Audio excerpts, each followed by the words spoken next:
அஸ்ஸலாமு அலைக்கும் வரஹ்மத்துல்லாஹி தஆலா வபரகாத்துஹு. அன்ஷி யாதவ் அப்படின்னு ஒரு பொண்ணு ஃபேஸ்புக்கில் இஸ்லாமிய சமூகத்துக்கு ஆதரவான சில வீடியோக்களை அவ்வப்போது பதிவிட்டுக்கிட்டு வருது. அதில் ஒரு செய்தி என்ன அப்படின்னா, ஹிந்தி மொழிக்கும் உருதுக்கும் பெரிய வித்தியாசம் இருப்பதாக தெரியலையே என்பது தான் அந்த பொண்ணு சொல்லக்கூடிய ஒரு செய்தி. சாதாரணமாக அந்த பொண் அதை சொல்லிட்டு போனாலும் அதற்கு பின்னால் ஒரு மிகப்பெரிய வரலாற்று செய்திகள் இருக்கிறது என்பதைத்தான் இந்த வீடியோவில் நம்ம பார்க்க போகிறோம்.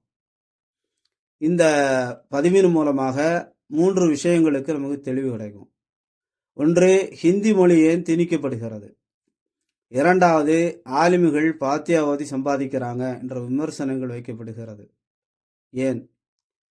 மூன்றாவது, பிராமணர்கள் அரசு அதிகாரத்தில் ஆதிக்கம் செலுத்துவது எப்படி என்கிற போன்ற கேள்விகளுக்கு இந்த வீடியோவில் பதில் கிடைக்கும். முகலாயர்கள் இந்தியாவை ஆட்சி செய்ய வருகிறார்கள், இந்தியாவை ஆட்சி செய்கிறாங்க. இந்தியாவை மிகப்பெரிய சிறந்த ஒரு நாடாக மாற்றியதில் முகலாயர்களுக்கு பெரிய பங்களிப்பு இருக்கிறது. நெடுங்கண்டம் கி நெடுஞ்செழியன் அவர்கள் எழுதிய முஸ்லிம் மன்னராட்சியில் இந்தியாவின் வளர்ச்சி என்கிற புத்தகத்தை நீங்கள் படித்து பார்த்தீங்கன்னா அது உங்களுக்கு தெளிவாகும். இந்தியாவை அங்குலம் அங்குலமாக எவ்வாறு அழகாக செதுக்கி இருக்கிறார்கள் என்பது அதில் அந்த ஆசிரியர் பதிவிட்டிருக்கிறார். ஆக முகலாயர்கள் இந்தியாவை ஆட்சி செய்கிற நேரத்தில் இந்தியாவுடைய வளங்களை இந்தியாவுடைய வளர்ச்சிக்காகவே அவர்கள் செலவிட்டார்கள், பயன்படுத்தினார்கள். அப்படி அவர்கள் ஆட்சி செய்கின்ற காலத்தில் அரசாங்கத்துடைய செயல் திட்டங்களை செயல்படுத்துவதற்கும் அரசாங்கத்துடைய செயல் திட்டங்களை மக்களுக்கு கொண்டு போய் சேர்ப்பதற்கும் அவர்களுக்கு ஆட்கள் தேவைப்பட்டார்கள், ஊழியர்கள் தேவைப்பட்டார்கள், அரசு ஊழியர்கள் அவர்களுக்கு தேவைப்பட்டார்கள். அரசு ஊழியர்கள் யாராக இருக்கணும்? படிக்கவும் எழுதவும் தெரிந்தவர்களாக இருக்கணும். அவர்களால் மட்டும்தான் அரசனுடைய உத்தரவுகளை செயல்படுத்த முடியும். இப்போ அரசாங்கம் ஒரு செய்தியை சொல்லுகிறது, ஒரு உத்தரவிடுகிறது, இந்த விஷயங்களை எல்லாம் நீங்கள் உங்கள் பகுதியில் செயல்படுத்தணும் அப்படின்னு சொல்லி ஒரு உத்தரவிடுகிறது என்று சொன்னால் அதை படிக்க தெரியணும். ரெண்டாவது, உங்கள் பகுதியில் இந்த விஷயங்களை செயல்படுத்துவதற்கு என்னென்ன வாய்ப்புகள் இருக்கிறது, என்னென்ன வளங்கள் இருக்கிறது என்பதை கண்டறிந்து அறிக்கையாக தாக்கல் செய்ய வேண்டும் என்று அரசு உத்தரவிட்டால் அதை எழுதி அரசாங்கத்துக்கு கொடுக்கணும். அப்போ படிக்கவும் எழுதவும் தெரிந்தவர்களால் மட்டும்தான் அரசு ஊழியர்களாக இருக்க முடியும், அரசாங்கத்துடைய செயல் திட்டங்களை நடைமுறைப்படுத்த முடியும். இப்போ இந்தியாவுடைய சூழலை பொறுத்தவரையும் அப்போதைக்கு பிராமணர்கள் மட்டும்தான் எழுதவும் படிக்கவும் தெரிந்தவர்கள், கல்வி அறிவு பெற்றவர்கள், மற்ற ஜாதியினர் கல்வி கற்கக்கூடாது என்கிற கலாச்சாரம் இந்தியாவில் வேரூன்றி இருந்தது. அப்போ அவர்களுடைய எண்ணிக்கைன்னு பார்த்தா ரொம்ப குறைவு, படிப்பு பெற்றவர்கள் என்பது மிகவும் குறைந்து இருந்தது. இப்போ அரசாங்கத்துக்கு அரசு ஊழியர்களை உருவாக்க வேண்டிய ஒரு தேவை இருந்தது. அந்த சமயத்தில் முகலாயர்கள் எடுத்த முயற்சியில் அவர்கள் கண்ட ஒரு இடம்தான் மதரசாக்கள். பிராமண சமூகம் அல்லாதவர்கள், பிராமணனுடைய மடங்கள் அல்லாத பகுதிகளில் அப்போது கல்வி கற்றுக் கொடுக்கப்பட்டு கொண்டிருந்தது என்று சொன்னால் அது மதரசாக்கள் மட்டும்தான்.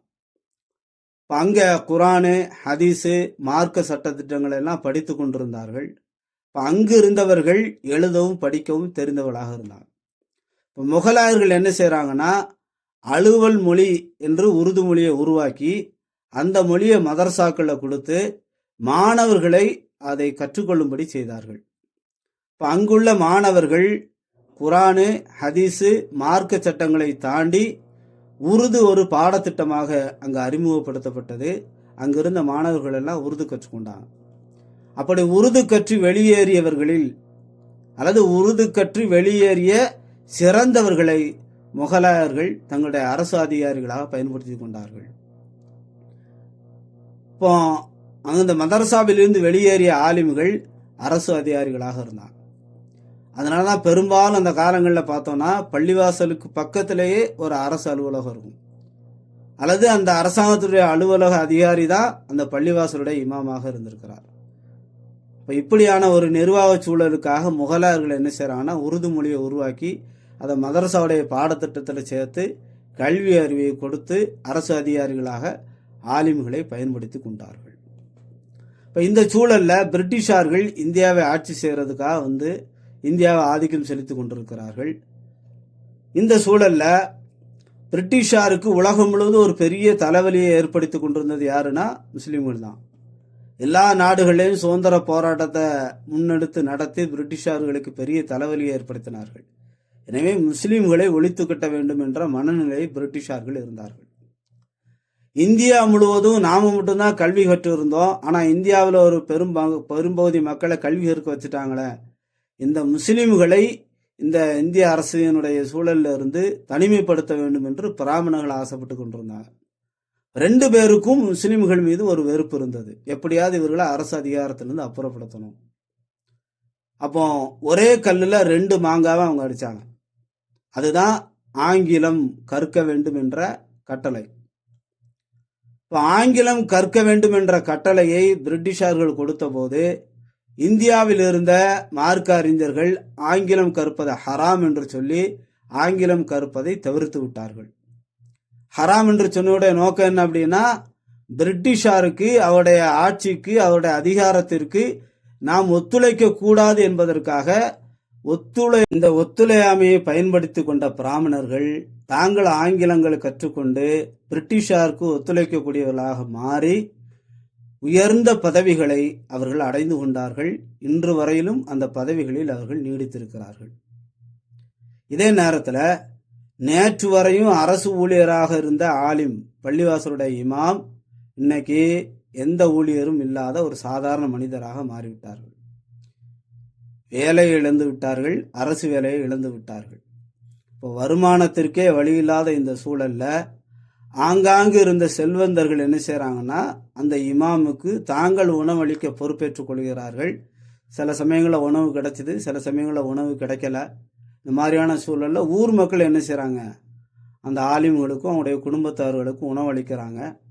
அப்படி உணவளிக்கக்கூடிய பழக்கத்தினுடைய ஒரு பகுதியாக அப்படி வீட்டுக்கு அசரத்து சாப்பிட்ற நேரத்தில் எங்களுடைய முன்னோர்களுக்காக துவா செய்யுங்க என்ற கோரிக்கை மக்களால் வைக்கப்பட்டு அவங்க முன்னோர்களுக்காக செய்த அந்த துவா, அந்த நேரத்தில் அவர்கள் பயன்படுத்திய அல் ஃபாத்திஹா என்கிற வார்த்தை இன்னைக்கு பாத்தியா ஓதுறாங்க என்ற சொல்லாடலாக மாறி அது ஒரு பெரிய விமர்சனங்களுக்குள்ள இருப்பதை நம்ம பார்க்க முடிகிறது. மூன்றாவதாக, இப்போ பெரிய பெரிய பொறுப்புகளுக்கு பிராமணர்கள் வந்து விட்டார்கள். ஆனால் அரசினுடைய நிர்வாக மொழியிலிருந்து, ஆதிக்கத்திலிருந்து, அஃபீஷியல் லாங்குவேஜிலிருந்து உருது மொழியை அவர்களால் நீக்க முடியலை. ஏன்னா 800 வருஷ ஆட்சி காலம் இல்லையா, உரையாடல்களிலிருந்து அவர்களால் உருது மொழியை நீக்க முடியலை.